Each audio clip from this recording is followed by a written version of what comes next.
Hey guys, Mapletail here. Welcome back to Rants and Draws, the series where I talk about warriors and, well, draw.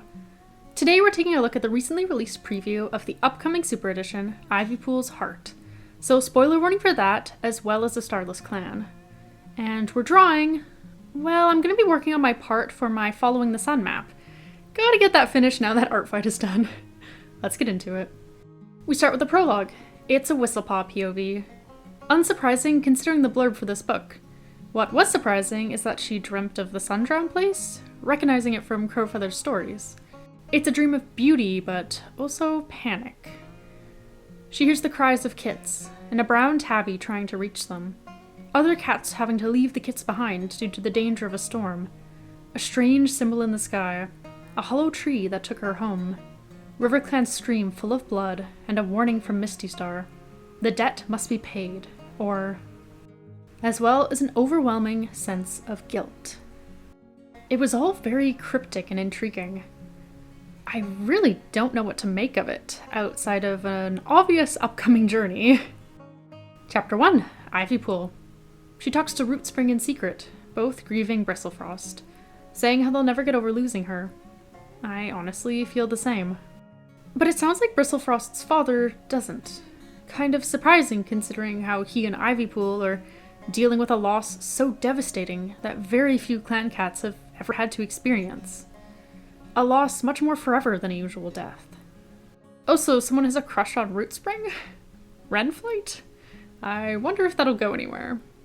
She has to know her chances aren't high. Ivypool makes her way back to camp, late for her duties. Sounds like that's a bit of a trend for her currently, which completely understandable. Squirrelstar is there, worrying about Frostpaw, Sunbeam, and Nightheart, who went to spy on Splashtail back in Wind. I am still not used to these newer Super Editions that just take place in the middle of an arc. It just feels so off to me. Cool to see another character's perspective and all, but I can't help but feel like it'll screw up the flow of a Starless Clan. How are people supposed to know to read this before Star? And not a second earlier, or else be spoiled for Wind. It's a complicated enough series to get into as it is. I'd prefer the Super Editions tell more separate and optional stories, like they used to. A chance to get to see some different stories we normally wouldn't. But alas. I hope at least this story diverges pretty quickly and Ivypool's story is all told outside the clans. More in parallel to Star than before it. That I can live with. Kestrelflight brings news to ThunderClan of Whistlepaw's disturbing vision. An emergency medicine cat meeting is set for that night to discuss what she saw and what it could mean. Also that night, Ivypool and Fernsong argue and talk about Bristlefrost. It's clear they're handling the loss very differently. And also clear that while Fernsong is moving on, he loved Bristlefrost deeply and is worried about his mate. It all reminds me a bit of Bluestar's grief in her book. She too felt each loss she suffered thoroughly, and it affected her for much longer than most cats. A kind of grief that I think is more realistic to real life, and something I always appreciate seeing. They're interrupted by the medicine cats returning, and sharing that what Whistlepaw saw was a warning of something that could tear the clans apart if nothing is done. Chapter 2, An Emergency Gathering is called. On the way, we learn that the cats think that the vision had something to do with cats forgotten and disappeared from StarClan, which is not what I got from it, but there was a lot going on, so I don't know. It is interesting, though while not exactly what happened to Bristlefrost, it's definitely a related idea. Could this be setting up her return? That would be absolutely wild. And while I miss her and would love to see her again, it would take away from the devastating ending of the Broken Code, in my opinion. Whistlepaw describes her dream to the gathered leaders, deputies, medicine cats, and a couple extras, minus RiverClan, which is where we learn something very interesting.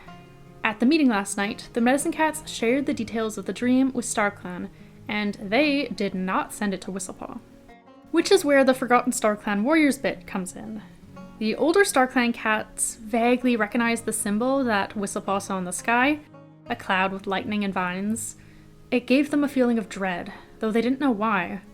StarClan thinks the symbol and vision may be referring to something that only cats who have long since faded would remember, and was maybe forgotten on purpose based on the strong feeling of guilt in the vision. Fascinating. I wonder what it could all be about. What wrong needs to be righted? I mean, there are many, but what specific old forgotten one here? Also, if this is something completely forgotten by StarClan, is this a memory from before the clans were even clans? Because aren't like all the first leaders still in StarClan? We see them from time to time. So is this older or just something those specific cats wouldn't have known about? We'll see. Surprise, surprise, a journey is suggested. Ivypool has the same thought that I did earlier about Bristlefrost, but she mostly quickly shuts it down, as she didn't disappear because she was forgotten. She's just gone. I am a little surprised that no one seems all that concerned by Whistlepaw's vision not coming from StarClan. We have had nothing but bad experiences with that since the Broken Code. Speaking of, when it's decided to send a cat from each clan, it's discussed sending the Lights in the Mist.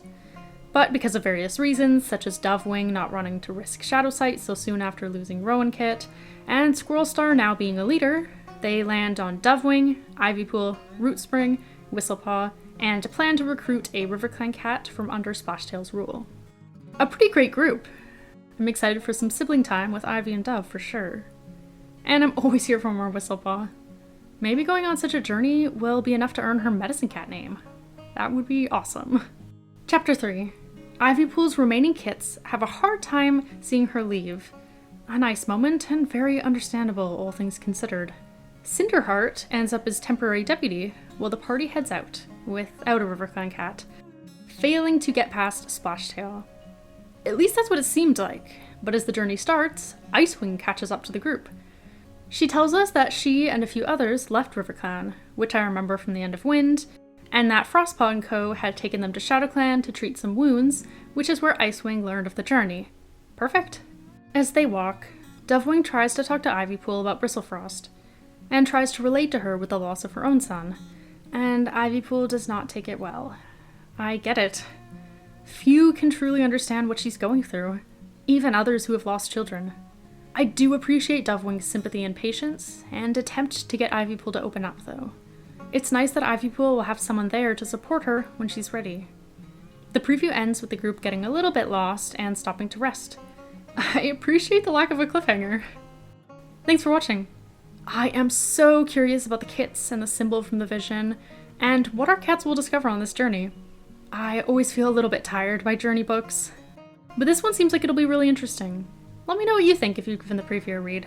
I hopefully finished my animation today too, so I'll be sharing that in the not too distant future. With that, I'll see y'all next Thursday.